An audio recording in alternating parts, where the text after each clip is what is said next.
حضور صلی اللہ علیہ وسلم نے نا فجر کی نماز پڑھائی، فجر کی، اور حضور فجر کی نماز پڑھا کے فرمانے لگے بھئی کسی بندے نے روزہ رکھا ہوا ہے آج؟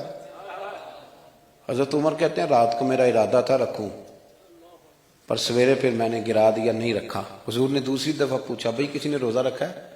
تو حضرت صدیق اکبر نے ہاتھ کھڑا کیا، عرض کی یا رسول اللہ میں نے رکھا ہوا ہے۔ آپ حکم نہ دیتے تو نہ بتاتا، پر روزہ رکھنا بھی آپ نے توجہ دلائی ہے تو حکم بھی آپ کا بتاؤ تو بتا دیا۔ حضرت عمر کہتے ہیں حضور نے فجر کی نماز پڑھائی، فجر کی۔ دوسرا سوال پوچھا بھی کسی نے کسی بیمار کی تیمارداری کی ہے؟ تو حضرت عمر کہتے ہیں میں نے فٹافٹ عرض کی یا رسول اللہ ابھی تو نماز فجر پڑھی ہے، تو اب گھر جائیں گے تو تیمارداری کریں گے۔ تو حضور نے فرمایا عمر تو ذرا ٹھہر جانا، جلدی نہ کر، ٹھہر نہ ذرا، رک تو صحیح۔ تو حضرت عمر فاروق رضی اللہ تعالیٰ عنہ فرماتے ہیں میں چپ کر گیا، حضور نے فرمایا بتاؤ بھی کسی نے تیمارداری کی ہے؟ تو صدیق اکبر نے ہاتھ کھڑا کیا، عرض کی یا رسول اللہ عبد الرحمن بن عوف رضی اللہ تعالیٰ عنہ 2-3 دن سے نماز پڑھنے نہیں آ رہے تھے، رات میں نے پتہ کرایا تو پتہ چلا بیمار ہیں، اور حضور مجھے یہ بھی پتہ ہے وہ میرا یار ہے، مجھے پتہ ہے رات کو جلدی سوتا ہے پر تہجد میں ضرور اٹھتا ہے، تو حضور میں بھی ذرا فجر کا وقت جلدی اٹھا ہوں تو فجر میں آنے سے پہلے عبد الرحمن ابن عوف کی تیمارداری کر کے آیا ہوں۔ حضرت عمر کہتے ہیں میں نا ہلکا ہلکا ڈھیلا پڑ گیا۔ حضور نے تیسرا سوال پوچھا، فرمایا کسی نے کسی مسکین کو کھانا کھلایا ہے؟ کھانا کھلایا ہے کسی مسکین کو؟ حضرت سیدنا عمر فاروق کہتے ہیں میں نے پھر عرض کی، میں نے کہا یا رسول اللہ ابھی تو فجر پڑی ہے، گھر جائیں گے کوئی چیز لیں گے تو کھانا کھلائیں گے۔ تو حضور پھر مسکرائے، فرمایا عمر تو ذرا ٹھہر نہیں جاتا، ذرا ٹھہر نہ، ذرا نظارہ تو کرنا، گویا یہ شان صدیق اکبر کا جلسہ ہو رہا، ٹھہرنا۔ حضور نے پھر پوچھا بھی کسی نے کسی مسکین کو کھانا کھلایا ہے؟ تو حضرت عمر کہتے ہیں لوگ سارے دائیں بائیں دیکھ رہے تھے اور میں چپ کے ابو بکر کو دیکھ رہا تھا، کہ مجھے پتا تھا کہ بولنا اسی نہیں ہے، اور دل میرا کر رہا تھا کہ کہہ دوں دیو جناب جواب، دل میرا کر رہا تھا۔ وہ سمجھ گئے تھے کہ سونا راضی کن کاموں میں ہو، بس یہ نقطہ انہوں نے پا لیا تھا۔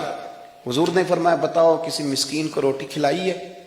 تو جناب سیدنا صدیق اکبر نے ہاتھ کھڑا کیا، عرض کی یا رسول اللہ سویرے اٹھا ہوں تو چھوٹا بیٹا بھی اٹھ گیا تھا، اور میرے وضو کرتے سنت پڑھتے ماں سے کہنے لگا بھوک لگ رہی ہے، تو ماں نے 2 روٹیاں بھی پکا دیں، تو حضور ایک اس نے کھائی دوسری اس کے ہاتھ میں تھی۔ جب ہم نکلے ہیں نا گھر سے تو دروازے پہ ایک فقیر کھڑا تھا، مسکین کھڑا تھا، کہہ رہا تھا رات سے بھوکا ہوں، کوئی دروازہ کھلنے کا انتظار کر رہا تھا، ابو بکر سب سے پہلے تیرا ہی کھلا ہے۔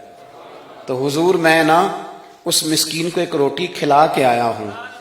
حضرت عمر فاروق کہتے ہیں میں نے گردن جھکا لی، اور میرے رسول کریم نے فرمایا اے اللہ میرے ابو بکر پہ رحم فرما، اللہ میرے ابو بکر۔ وہ سمجھ گئے تھے، مزاج شناست سمجھ آ گئی تھی کہ حضور کن باتوں میں، اور نا اپنے اوپر وہ سارا کچھ طاری کر لیا تھا انہوں نے، طاری، ان کی ادائیں بالکل ڈھل گئی تھی نبی پاک کی اداؤں۔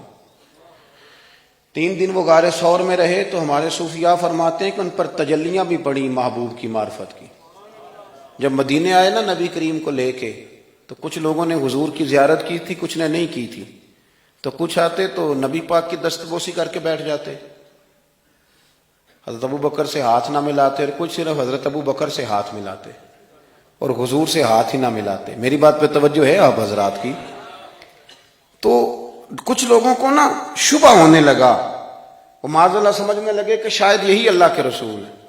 حضرت صدیق اکبر یہ کیوں شبہ ہوا؟ تو ہمارے محدثین فرماتے ہیں کہ ابو بکر صدیق بولتے بھی اس طرح تھے جو میرے نبی پاک کا طریقہ، بیٹھتے بھی اس طرح تھے جو رسول پاک کا طریقہ۔ کہتے ہیں انہوں نے امامہ باندھا ہوا تھا تو جو امامے کا پیچ حضور کا ڈھیلا رہ گیا تھا ان کا بھی ڈھیلا رہ گیا تھا، اس طرح اپنے آپ کو مزاج میں ڈھالا تھا، تو من شدی من تو شدم، میں اس طرح ڈھالا تھا مزاج میں، اس طرح کہ کوئی فرق نہیں نظر آتا تھا۔ وہ کہتے ہیں جب حضرت ابو بکر صدیق نے دیکھا نا کہ لوگوں کو تو شک ہو رہا ہے، کوئی میرے ساتھ ہاتھ ملا کے بیٹھ جاتے، تو حضرت صدیق اکبر نے کہا کوئی ایسا کام کرنا چاہیے کہ پتہ چلے آقا کون ہے غلام کون ہے۔ اٹھے، کندھوں پہ چادر تھی، وہ اتار کے نا تو حضور پہ سایہ کر دیا، لوگوں کو پتہ چل گیا کہ سایہ کرنے والا کوئی غلام ہے، اور جس پر سایہ کیا جا رہا ہے وہ آقا ہے۔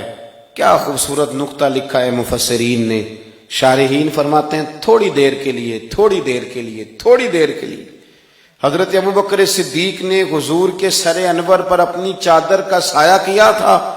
اللہ کے رسول نے احسان کا بدلہ یہ دیا، نیکی کا بدلہ یہ دیا کہ قیامت تک ان کی قبر پر اپنے گنبد کا سایہ فرما دیا، قیامت تک گنبد کا سایہ کر دیا ان کے مزار پر انور۔